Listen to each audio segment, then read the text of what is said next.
There's an outpouring of abundance, New doors have been opened. The land, it is green. A new grace has been released. The glory of the latter is greater than the former. The blessing is here. It's all here. Lift up your hands, come on. The glory of the latter is greater than the former. The blessing is here. It's all here. All here. There's another flow.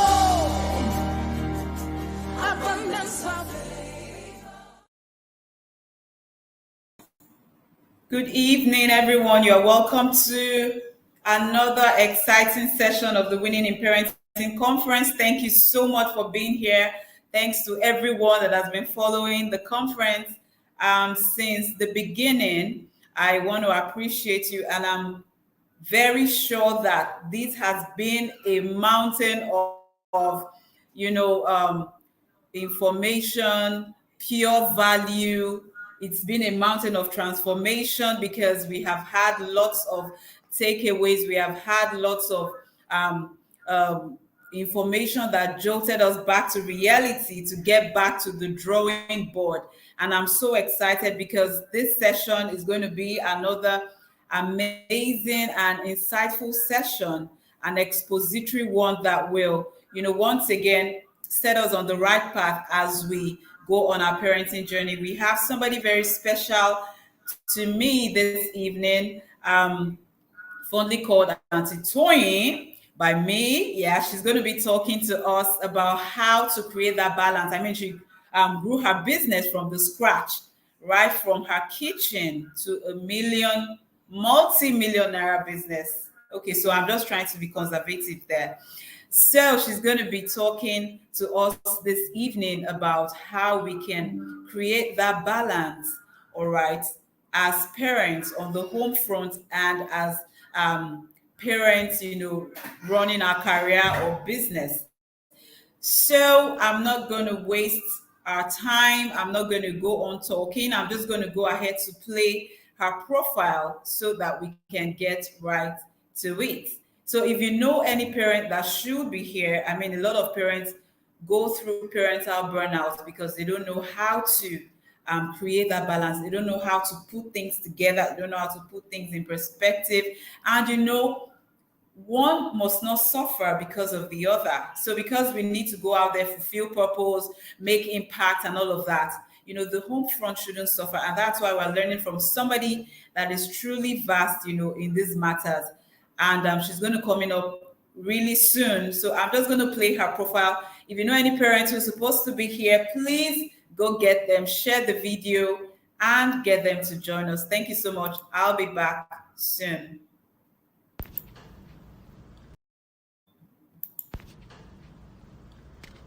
Toyin Onigbanjo is an award-winning child nutrition advocate, kids chef, author, and founder, Augustsecrets, a child nutrition company based in Nigeria.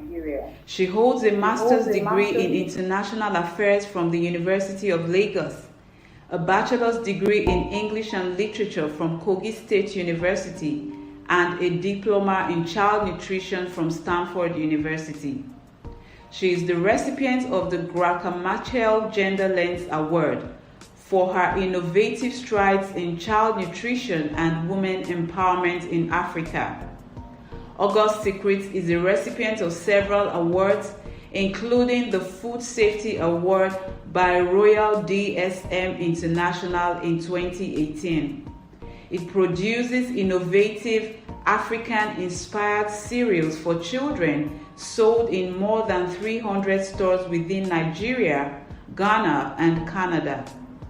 Toyin was listed as one of Y Niger's and LLA Most Inspiring Women 2018 and one of Nigeria's most innovative women entrepreneurs by SME 100 and also the Her Network Woman of the Year 2018. She is a food artist and a kids chef often called the picky eater specialist, whose work has been published across various platforms for promoting optimal child nutrition through Augustsecrets. She was the second runner-up in the first Samsung Nigeria's food art competition in 2016. She is a sought-after speaker on issues relating to child nutrition in Africa and women empowerment, with her representing Nigerian nutrition business at global events such as accelerating the SDG Goal 2 of ending hunger and malnutrition.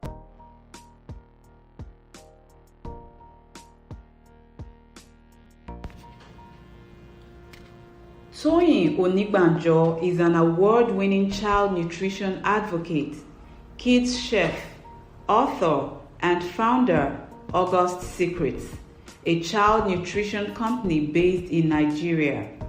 She holds a master's degree in international affairs from the University of Lagos, a bachelor's degree in English and literature from Kogi State University, and a diploma in child nutrition from Stanford University. She is the recipient of the Graca Machel Gender Lens Award for her innovative strides in child nutrition and women empowerment in Africa. Augustsecrets is a recipient of several awards, including the Food Safety Award by Royal DSM International in 2018. It produces innovative African-inspired cereals for children sold in more than 300 stores within Nigeria, Ghana, and Canada. Toyin was listed as one of Y Niger's and LLA Most Inspiring Women 2018 and one of Nigeria's most innovative women entrepreneurs by SME 100 and also the Her Network Woman of the Year 2018. She is a food artist and a kids chef often called the picky eater specialist, whose work has been published across various platforms for promoting optimal child nutrition through Augustsecrets. She was the second runner-up in the first Samsung Nigeria's food art competition in 2016.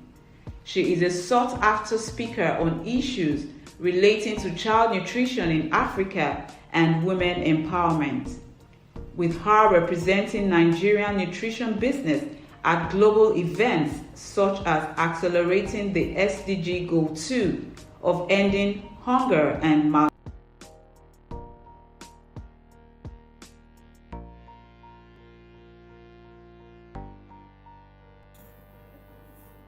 Okay, so I'm just going to complete that. Her publication, Curbing Child Malnutrition Using Traditional Recipes and Foods, was published in Kenya in the Kenya International Journal of Nutrition and Dietetics, Nairobi. She is the author of the Augustsecrets Meal Plan book, which has arguably been the best-selling recipe book for children in West Africa, along with feeding thousands of children with the cereals manufactured at her company, Augustsecrets, which is a fast-growing African child cereal nutrition company. She's married to Olawale and they are blessed with 3 children, Jaden, Joanna, and Joella. Welcome to the show. Welcome, Toyin Onigbanjo. Thank you so much for being here with us. It's so good to have you here this evening. I know that it has taken a lot, from you. It's a huge sacrifice because I know where you are at the moment. So thank you so much. We appreciate the fact that you're here to give us premium value this evening. Welcome, ma'am. Thank you very much. I'm so happy to be here. Can you hear me, please? Yes, loud and clear. Okay, thank you very much. Good evening, everyone. I'm happy to be here. I'm currently on the road. It's been an interesting couple of weeks, but it's the work that we have to do. Yeah. Thank you So, very much. my pleasure. My pleasure. It's actually a honor to have you here. So, I'm just going to leave the studio so that you can go ahead. Okay, but how many minutes do I have, please, before the Q&A time? Okay, you have 50 minutes. 15. 50 minutes. Ooh, wow. Okay. Yeah. Interesting. Okay, okay. Thank you very much. You're welcome. We're not going to spend up to that. But it's good. I'm excited to be here. Thank you. Good evening, everyone. I hope you've had an amazing day. Thank you for being here. Thank you for taking out time. I know it's not always easy, but then the topic that I'm going to be speaking about today is work-life balance, and it's an interesting one that I'm always being invited to speak about. I always believe that every mom who is also working is something that we always try to grapple with, and we're hoping that I'll be able to share a few points today on how to cope. Um, Work-life balance is essential, and it comes up each time. But a couple of people say that it's not possible. So I don't know if you think it's not possible, or if you have a different view other than what I will be talking about, or if you have the same view, please do let me know in the chat box. I would really like to hear from you. So, what work-life balance means to me, for instance, is like an example of where what I'm experiencing at the moment. The reason most women say that it doesn't exist is because, as I say, something has to come. I don't know how to express it now. Something has to give each time. The moment you become a mom, and then you're working or you have a business, something has to give. But I beg to differ, because I believe that one of the things that cause all this, yes, as when it comes to parenting, it seems like the bulk of the work work to do is on the mother, and meanwhile, it's not supposed to be so. So I will start from the preventive means, or the cycles that we need to break with regards to this. One of the most important things, which is my first point, is going to be about creating structure in your home, creating structure around our home, just like we do have in our offices and our workplaces. How do we do that, or what do I mean by that? From the how you manage your routines, because the moment one becomes a mom, I know a couple of people who are just becoming moms or parents for the first time. There's always this shock, there's always this thing, and one thing I dare say is this: parenting is something that we often don't prepare for. People just become parents, and then we start scrabbling all over the place. I know that we are all parents now, but if there's anything I'll tell young people is start now to just sort of understand what it entails. The moment you become a parent, your time and your life is not yours alone, eh, anymore. So the first and foremost, what I always say is create a structure and a routine. When I talk about creating structure and routine, a couple of people say, "Oh, it's because you're probably organized. I'm not that organized." No, I always say to them is, it's learned. You can learn it. You can learn to be organized. If you don't have a structure in your home, you always find it difficult. You'll always be tired, cranky. Yeah, there are some days you're just tired, like, you know what? I'm just annoyed. Like I'm just, I feel tense. Maybe on days where you really, really, really had it tough. All right. So, but generally, when you have a routine, you know your work, you know everything, it will get better. So you have a routine, you know that okay, the kids need to go to school. There are some things that you don't do right after dropping the kids at school because you know it won't work. There are some things that it's better for you to do after the kids are back from school. Because at the end of the day, parenting is a lifetime job. Is a lifetime job. It only comes in it only differs by seasons. Parenting is a job that you don't retire from. So when you create the structure, you have to include your partner if you have one. I'm always against when moms create plans and structures around their home and don't include their partners and don't include their husbands. You don't include the father of these children. If you've been doing it before, you have to stop doing it now. Why I'm saying that is that you see, these children are not yours alone. This is a sweet mother, go forget you kind of a thing. Listen, the children don't belong to only you. When push comes to the shove, you start hearing, oh, the father is the owner of if you're the owner of the children, then as I'm changing diapers, you also should change. I can't be a slave forever now. You have to pick your battle. That's what I always say. And that's the mindset that I have. When you have that mindset that, oh, because the children don't belong to you alone, you have to get your partner involved. You have to get their father involved, even down to doing homework. You have to learn to do everything. Just before I get home now, before I'm not doing work with them now. They have a father. Their father is with them. And you say it's not, we have to share this thing, and it's all about communication. It's all about the way we communicate it and make sure that it becomes a normal thing in the house. Yes, I know that not all men are not really domesticated, but then again, it goes to show the preventive part where we need to teach our boys, to understand that you're not getting married to hire a slave, and then everything about parenting, everything about taking care of them, everything is mother, mother, mother, mother.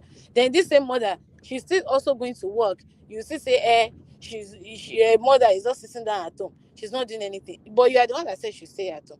Now you are still saying she's just sitting at home. She's not doing anything. Now she goes out to do something.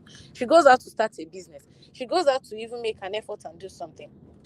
Then you say, me, I'm not used to doing assignments. Who did they write doing assignments on their forehead as they were born? So they said only assignment doing is only for mothers, right? So when you create that structure, you have to get everyone involved, especially the partners. Of course, I understand, for those who, it's understandable rather for those who don't have partners. It takes a village to raise a child. It will, for me, I feel like it will be forever be a thing, which is, to buttress the first one, which is creating a structure.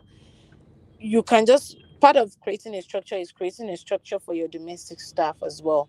When I tell people that I have a schedule for cleaning, I have a schedule for laundry, I have a schedule for eating, like for the feeding, for our timetable, people just think, oh, maybe it's too outrageous. The truth is, these are the things. Structure gets you organized and helps you get results in the shortest possible time and with the least possible resources, right?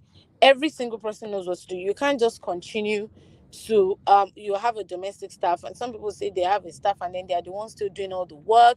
You see, because supervising this staff alone is a whole lot of work already.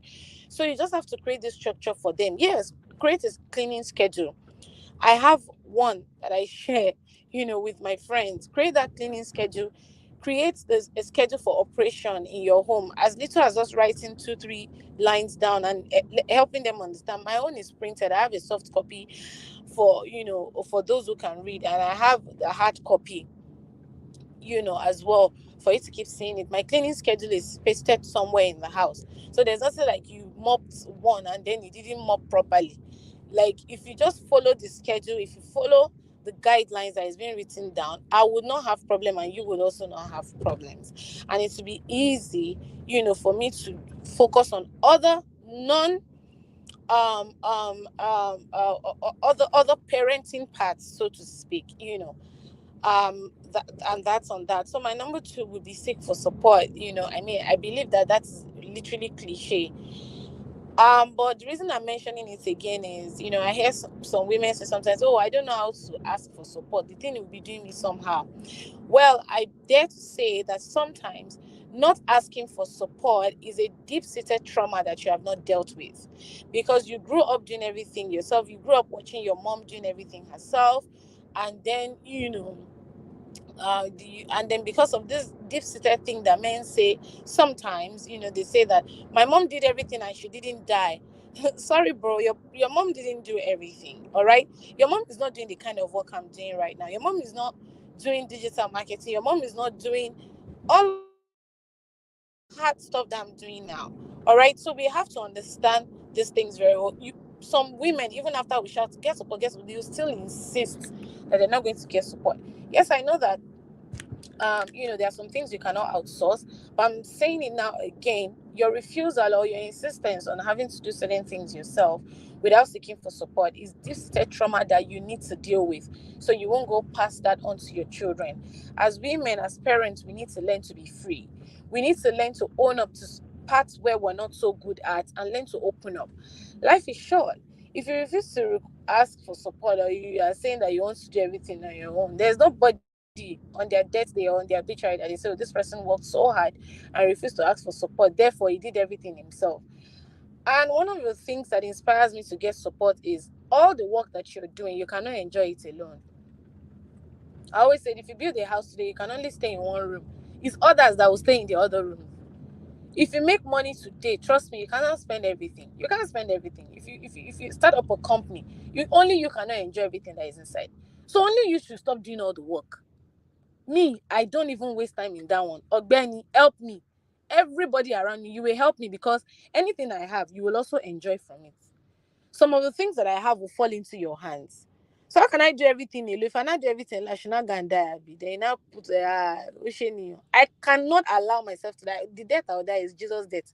I cannot go and do overwork and now come and say so that they say she's very hardworking. Because I'm already hardworking. I don't have to use a post-trauma experience. I'm already even a firstborn child. So already I'm hardworking, right? So as much as possible, I need to shed out a lot of the things that I need to shed. And I need to make sure that whatever work I'm doing is not something that is born out of trauma. It's not something that is, deep-seated in low self-esteem that will now make me to use work to prove myself, right? It was hard work that made me cut my hair about some years ago, because I worked so hard that I didn't have time to go to the salon. It was that bad. I was looking like a mad person. I don't ever wish that such a time would come, although it's part of my story. You understand? Like today, and I'm supposed to go to the salon, but for goodness sakes, I'm not even home yet. So I have to use a wig. And these are the real issues. So why won't I outsource, some part of the things that I need to do outsource? So I don't want to see women overworking themselves to death again, overworking yourself to high blood pressure. So these are the real truths that we need to say to ourselves and remind ourselves. That being said, by the grace of God, I believe that with time, as things go on, things definitely get better. We're in an environment where we have, more communal support compared with, those outside of the country. Apologies to them if we have listeners listening from outside of the country. We can easily get nannies here. We can easily get people who can even come in, assist you with some, household duties and go, right? So they don't have to live with you. For families that aren't comfortable with people living with them, which is quite understandable. You want your privacy, but then we can outsource a number of things, and just get much more don't get so attached to the work that you need to do, that then it becomes a badge, it becomes an identity badge for you, that if you're not overworked to stupor, then it shows that you're not doing what you're supposed to do.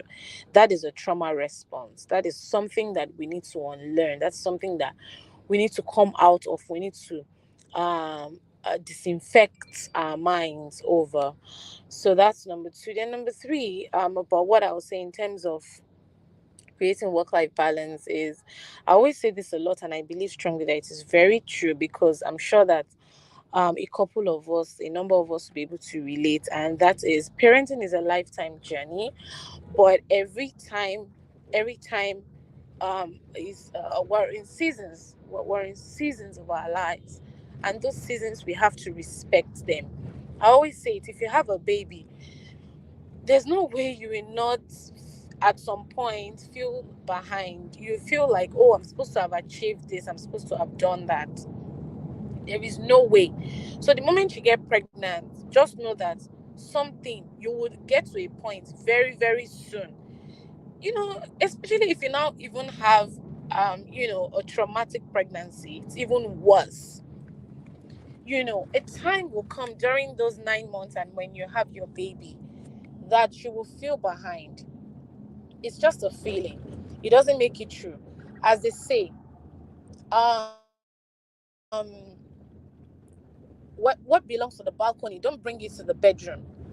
It's a season. All the while I felt down, postpartum, mood swings and all of those things. I knew what I was dealing with. I knew what I was going through. The third point I'm talking about here is understanding seasons, understanding your seasons. If you have a baby, something might be slow in your career and in your business. I know that is not an easy thing to say, but it's one of the unfair situations that we have biologically as women. So whenever I feel those postpartum mood swings, or I wouldn't call them depression in my own case, I just tell myself, you know what, this is normal. Even going through ovulation and menstruation during the month self is not an easy thing. Not to talk of pregnancy and everything. I am doing something amazing. I'm doing something powerful. And that's why I was so excited when platforms like LinkedIn began to recognize gap years for women. It is very okay that between XYZ year and XY that year, I am on maternity leave, and because I had my babies in quick succession. So for 2 years, I'm off my career. Is it the easiest thing to experience? No. But because you understand the season that you're in and you give honor to that season, right? You give honor to that season. It's okay. Oh, what were you doing? You were lazy. Well, if having children is lazy, then it's okay. It's a season. It will pass. My daughter is 14 months old and I'm already all over the place. I already dropped her. I'm already all over the place. I'm not home yet. I love her so much, but I cannot stay with her all day. I'm not able to, have a business I'm proud of, or I would say, oh, because I stayed with you, so that I will be able to. That is the part of the balance that might not be there. So because it's a season, and then the whole of tomorrow, I'm going to be there bonding with her. We're going to go out together and all of those interesting stuff. And then you have older kids. I'm sure for those of us who have older kids, we can relate. So when we have older kids, younger kids, there are times the preteen age is another critical age. You know that, oh, this is a time where maybe something has to be on hold, that I have to, be with this girl, with this boy, to help them understand the teenage life, all of those things. These are real issues that has to do with seasons. For some is when their kids are babies. For some is when they're teenagers. For some is omugo. It's also a season. you know Parenting never ends. It never ends, but it's an interesting one when we understand that we can't do everything, and we have to give honor to the seasons that we are in. And when we shouldn't feel bad. I coach a lot of moms, when it comes to moms asking me questions. I'm always happy to let them know that it's okay, and you know what they're experiencing is fine,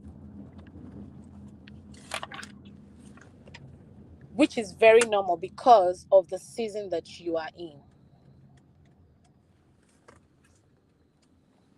That's number 3, understanding our seasons. Number 4, which would be my last point, is we need to be more intentional about parenting, because parenting is a ministry. A senior friend of mine opened my eyes to this intentionality on a different dimension, and I'm very grateful to her that she made me understand this. Sometimes, yes, we have the kids, and then in our minds, we're like, yeah, I'm an intentional parent, but we don't create time with the kids. We don't deliberately, deep down in our hearts, ensure that we have relationships with these children. Yeah, we with our our own parents, we say, oh, they'll beat you with slippers and all. Yeah, all those things are not. I mean, what is not something that I encourage. It's not something that like hitting seriously is not something. The way I was hit, I'm not going to hit my own children that way. But the truth is, out of soft parenting, out of the gentle parenting, as they say now, and then we are now gentle parenting our children into another dimension that might not be too good. One of them is depriving them of our presence. I mean, it's not, I don't know how to really express this. It's not an easy thing. Literally, I'm not home right now. I mean, you can make of that whatever you want to make of it. I'm not home as we speak. So already I'm not even judging. I'm not even judging. Who am I to judge? I'm not home now. So what I'm trying to say is you already know your schedule. You already know that, okay. But there are certain relationships, certain levels of relationship that if it's not there with our children, at the end of the day, the kind of work that trying to say, I mean, the hustle, as we call it, I don't like to use the word, I try to avoid it, that we're trying to do because of them, and we don't give them time. As they say, we're making a lot of money, but the children that we're making this money for, they don't really feel us as a parent. We're not making any indelible mark in their lives. One of the ways to make indelible mark in the life of our children is the kind of questions we ask them after school. I learned an interesting question. What was hard today? If you could change anything that happened at school today, what would it be? What really got you worried? Or what has been getting you worried lately? This question alone can open a barrage of other issues with our children. Also, in terms of protecting what they watch. Of course, I know that this is also cliche, but I used to be a parent that believed that, oh, screen time, let them just watch, they're still children. But it's one of the things that I learned along the line. Someone said something, still on intentionality, which is the fourth point I'm talking about, still on intentionality. Someone said something that some mothers of these days will say, during our time, there was nothing like sleep training. There was nothing like low screen time. Mothers of today are just doing too much paparazzi. And then she responded to say that there was no sleep training back in the day, but the truth is at 7, every lights will be off. You eat dinner at 7. By 7:30, there will be no light. There are no phones, no screens, no iPads. Then by 9 o'clock, that is going to come watch news. Who are you? You will have slept. If you see darkness, you sleep. And I was like, wow, this is so profound. But today we have kids staying awake till 11 p.m. and they just leave him. No, no, no. Sleep train that child. I told my sister, sleep train that child. You'll be better for it. At 10 p.m., you're still running after a 3-year-old crying that this parenting thing is giving you stress. It's because you didn't put light off at 7. That's why you don't have rest. Are we seeing the intentionality in there now? So sometimes we lose out on the intentionality and we just complain and complain and complain. No child can kill me. I will sleep train you. I sleep train my daughter so that I can have peace of mind. Anything 8 o'clock, light out, light out. 7:30, light out, light out, light out. If you see darkness, you cry. 10 minutes they've slept. Sleep training is hard. It's because there are too much lights. Everything, flashy, flashy. The TV is on. You're watching. You're laughing, with them, and they are saying, "Oh yeah, we should go and sleep now." No, Ogbeni, brother, sister, I'm not angry with you. I love you so much. Anything. I learned this sleep training thing from my friend. She says, Toyin, as a mother, I still go to club. Why won't I go to club? So I must make sure that my children sleep very well. You'll have slept deeply. By 7 is bedtime. I was like, ha, God, tell me about it. She took me time and I learned from her. And when I had Joella like this, I was like, I'm on sleep training straight up. I sleep trained the other 2 kids, my 2 older kids. But I wasn't as strict as this my friend shared with me. And being strict is not about carrying cane and shouting. Light out to start with. The same time, there's no light the same time. Their bodies are still young and they are still growing. Their bodies are going to naturally flow into that time and they are going to sleep on time. Give this thing within a week, that child is likely going to sleep. I know that there are some troublesome kids. I know. I know. But what I'm just trying to say is that some of the things we complain about that is giving us stress about parenting are usually out of the fact that we were not intentional, or we still need to be more intentional about some of these things to ensure that we put ourselves in a position to win in parenting. Thankfully, the title of our conference is Winning in Parenting. These are my 4 key points, and these are literally the 4 values that I live by. Intentionality is something that we keep learning each time, and prayerfully trusting God to help us to continue to be intentional. But the summary of my of the point of that intentionality is that my friend said that, Toyin, a lot of parents are complaining on something they should be intentional about. In your house, what are the rules? In your Do you have a home where the kids can watch anything? One of the rules in our house is my kids cannot watch adults' phones. It's not possible.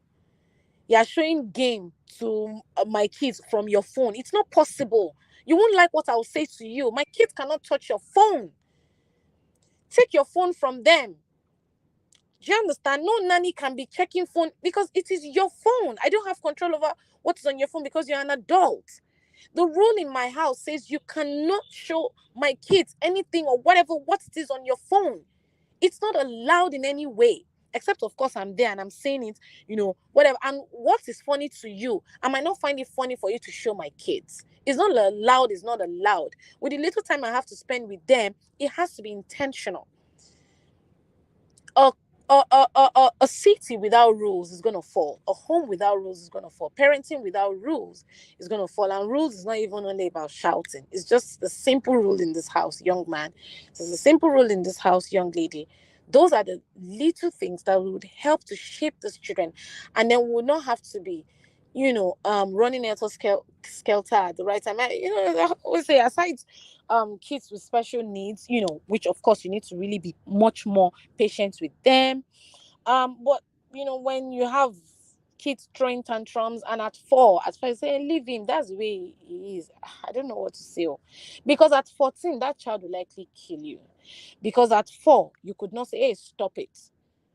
That's why except of course if the child is a special needs child, which I 100% totally understand. Of course, it's not even for me to understand. It's just what it is. The child cannot help themselves because the child cannot regulate themselves, which is totally understandable.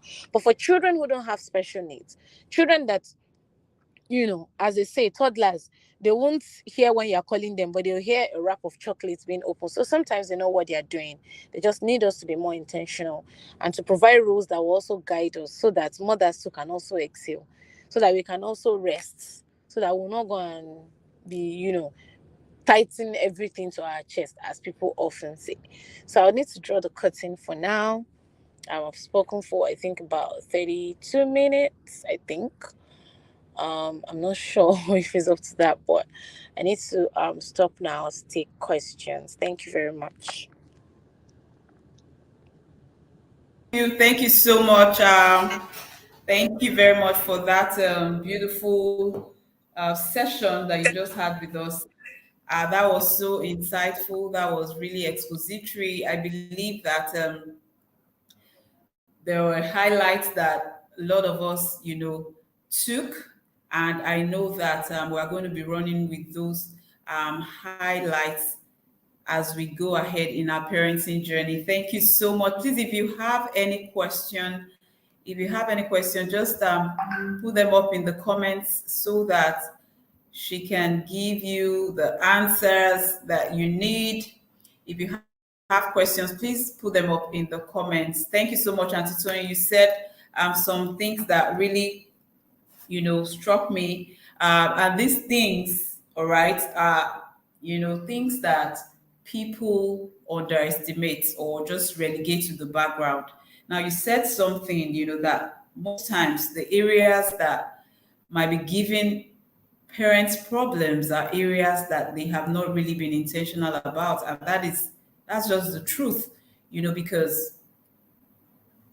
if you're not intentional enough to invest time in the child's life in that particular area, is definitely going to become a problematic area in the child's life. And at the end of the day, the child is going to be labeled as somebody that disturbs, somebody that is restless, somebody that doesn't want to allow the parents breathe in and out and all of that. But the truth is, these children actually come to us in clean slates. Lagos housewife said something in her session, and I've been saying that over and over again.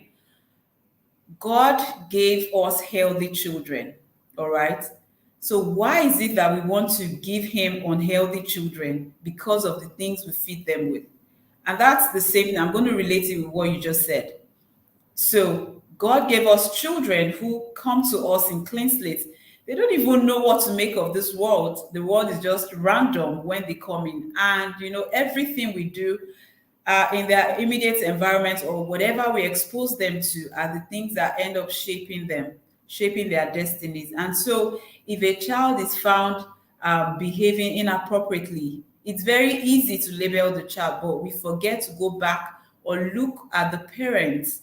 Okay, so I know that there are children who their parents would invest time, and they still go south.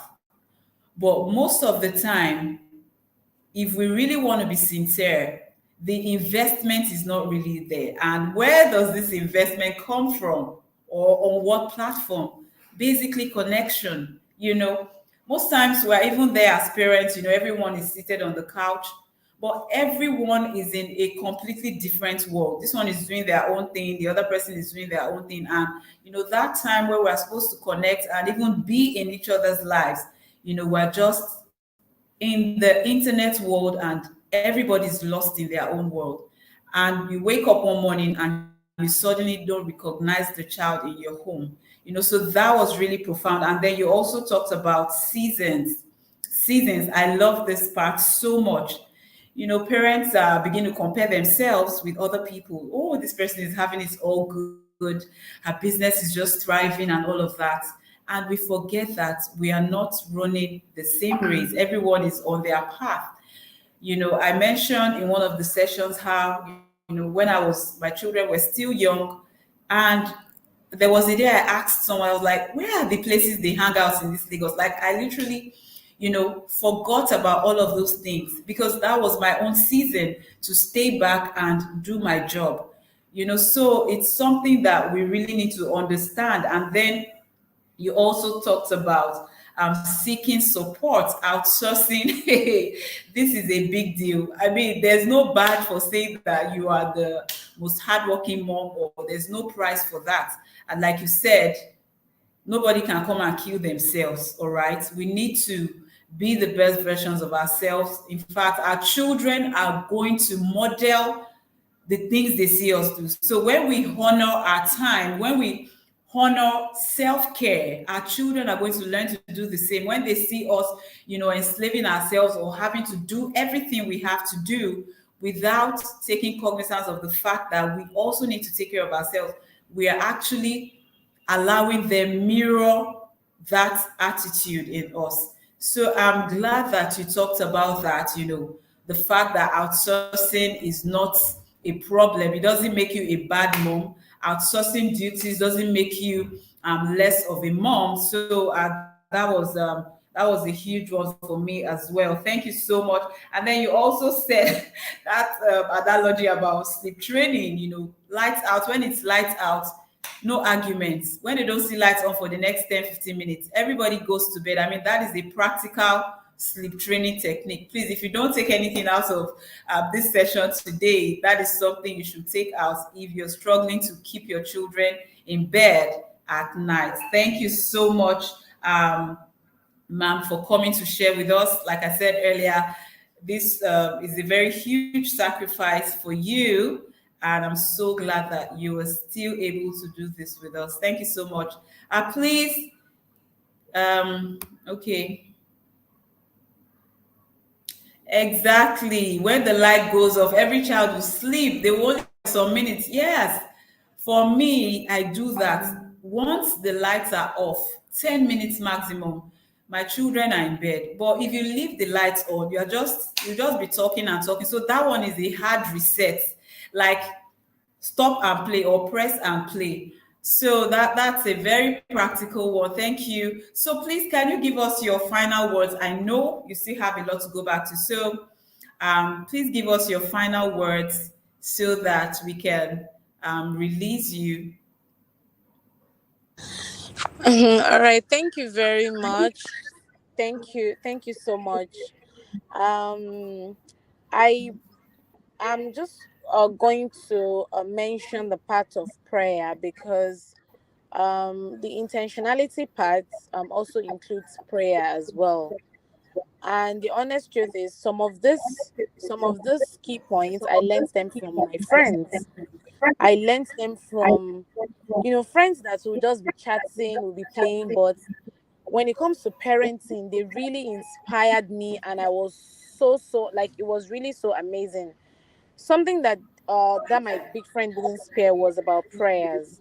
I know that we pray for our children, but sometimes, for example, for someone like me, I get lazy sometimes, and I'll just say, Father Lord, I commit these children into your holy hands. But specific prayers for our children matter a lot because these children are different. And last but not the least, one of the things I also learned, which I'm going to be practicing very soon, is letting our children know that they are role models. They are children of value. A friend of mine is, since when the kids turn 14, they have an area of impact, a national issue that they are addressing to solve. So, for example, one of them reads to indigent children in Makoko. So she has a book club, for orphans. So and she's 16 now. You know, just imagine a child from that age is already understands what impact is all about. Yeah.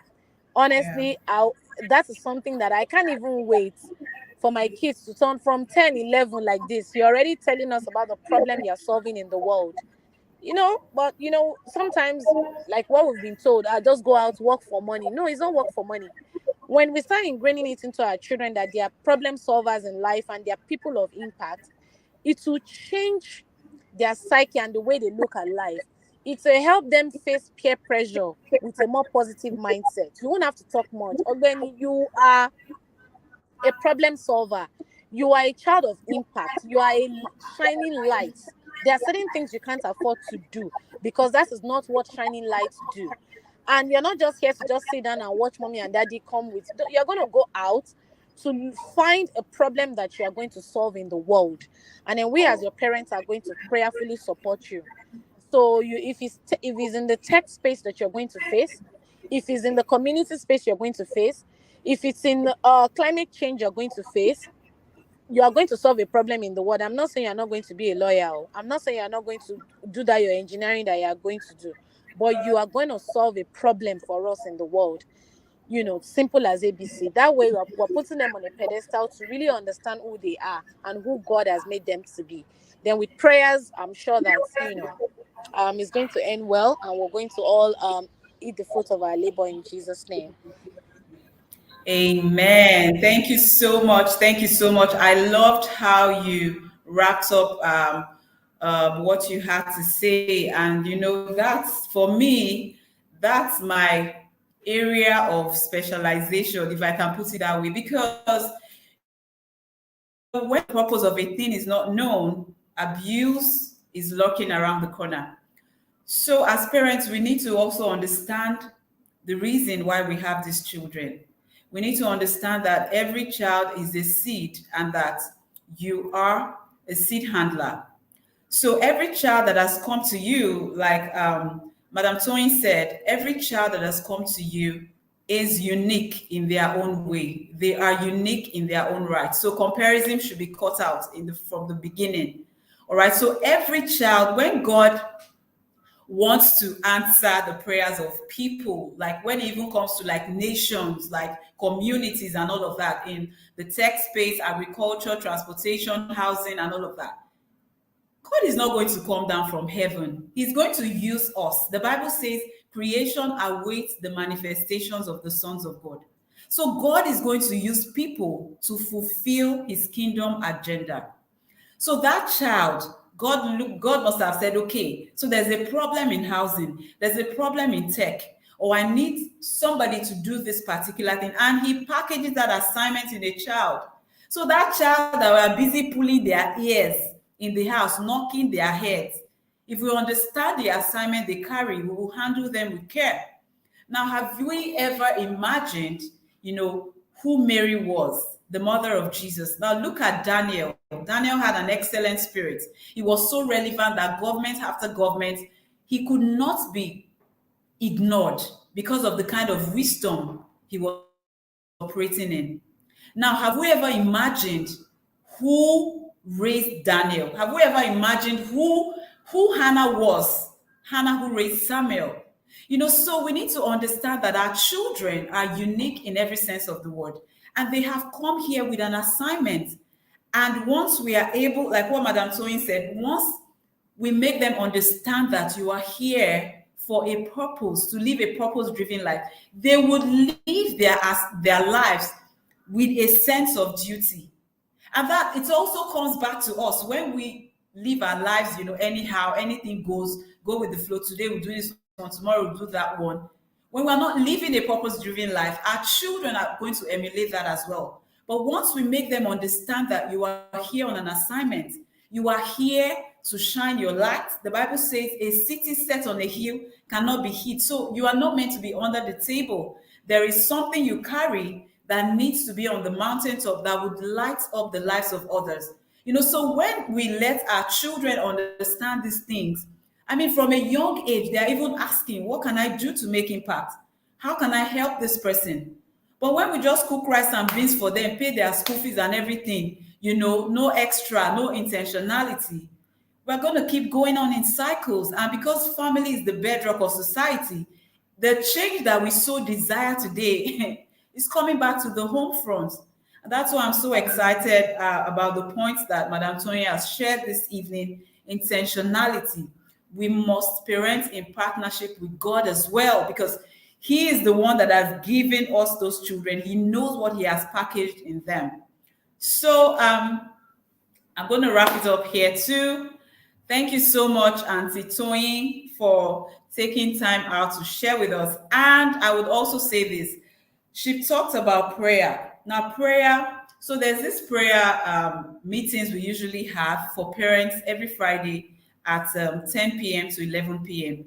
She said something that she would usually, just say, I cover these children with the blood of Jesus and all of that. Good. But she also mentioned that there are prayers you pray intentionally. There are prayer points that you raise because as women, as parents, we are gatekeepers. We determine to a large extent what goes in and what comes out, not just about our homes, but the lives of our children. We are there as gap standers. Imagine that your child is out on the playground and, a pack of dogs are released and the child is just there helpless. And you sit down there as a parent watching. That child is going to get injured. That child won't be able to help himself. And so we are there as watchmen. We are there to raise up prayer altars for our children, to intentionally rise up and pray for them, to intentionally path their destiny. Because trust me, you don't want your children to begin to uproot the iroko trees that you uprooted growing up, all the delays and all of that you went through. You want your children, all right, to be prepared for the path that they are on. So intentional prayers are very important, very important. We need to begin to take time out to do all of those things. And you can also join us tonight. We'll be praying at 10 p.m. So, Auntie Toyin, I don't want to take your time any further. Thank you so much.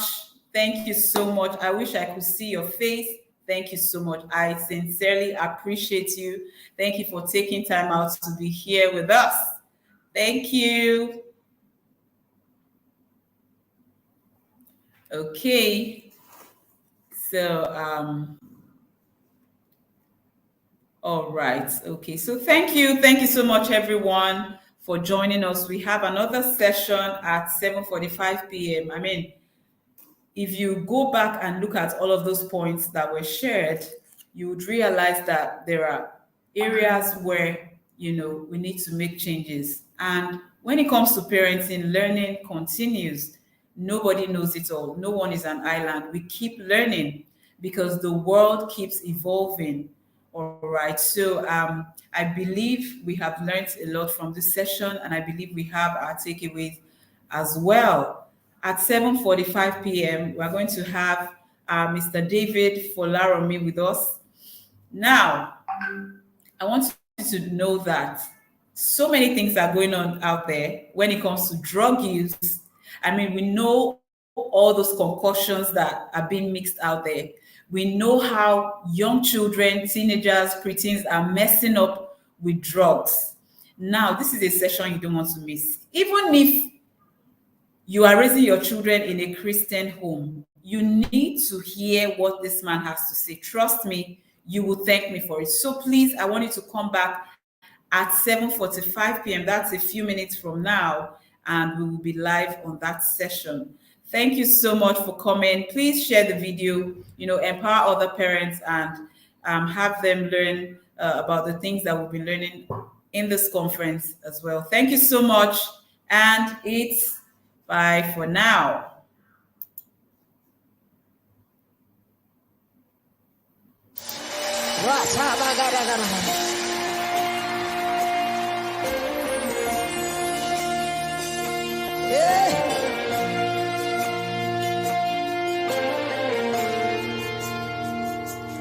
There's an outpouring of abundance, New doors have been opened. The land, it is green. A new grace has been released. The glory of the latter is greater than the former. The blessing is here. It's all here. Lift up your hands, come on. The glory of the latter is greater than the former. The blessing is here. It's all here. All here. There's an overflow.